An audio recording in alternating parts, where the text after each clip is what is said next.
Good evening. How are you doing on this Saturday night? I hope everybody is well and safe. I'm coming on tonight with a spotlight.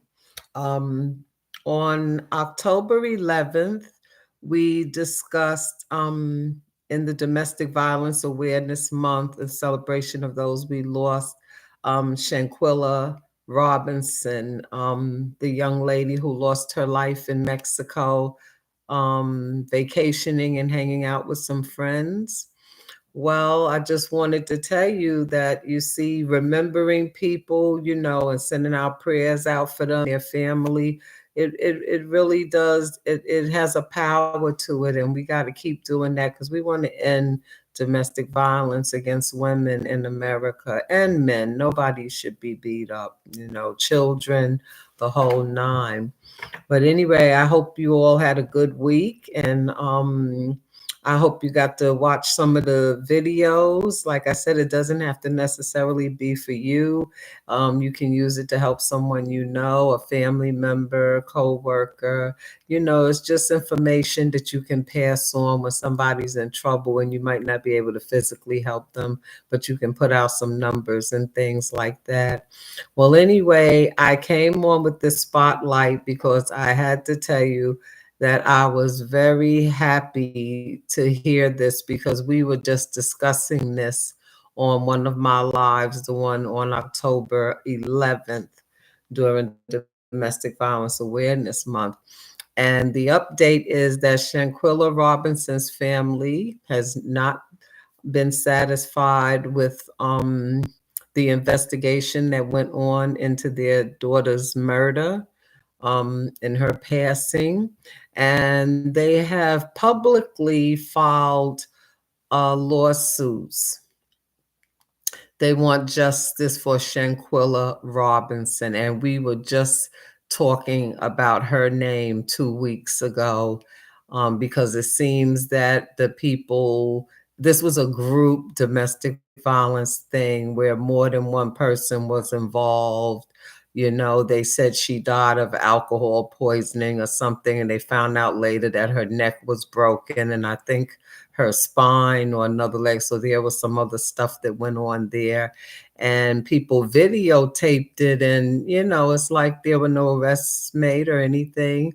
And the family now has acquired their lawyers. They want justice for Shanquilla, who died from a group domestic violence incident. And I'm so happy that they're taking it further because we cannot just allow people to get away with this. You know what I'm saying? We just can't allow this to go undone and unattended to. And I'm hoping and praying that they get the justice that they deserve for their daughter. They showed all her pictures, her life. I mean, she was an amazing young woman, and she certainly didn't deserve to go down to Mexico and lose her life amongst people she knew in her circle. And that's why I talk about circles and how we have to be very careful about who we hanging out with. Listen to what your vibes are telling you. If your spirit is like uneasy, uncomfortable, not sure, these are not the people that you want to go out of town with, because anything could happen. So that's what I wanted to say in the spotlight tonight.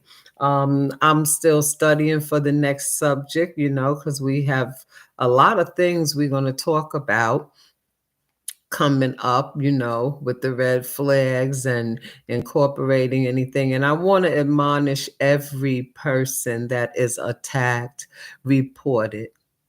I don't care if you're being threatened. I don't care what they're saying to you. Make a paper trail. A paper trail can save your life. People need to know who is threatening you and why.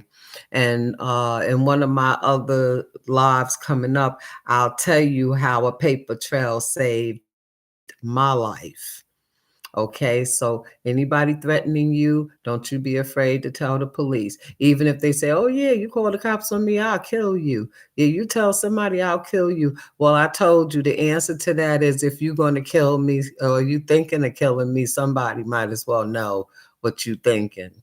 And you make sure you make that paper trail because that's your protection. A lot of times when people find out their name is in the system, they know they suspect number one, and that'll slow it down.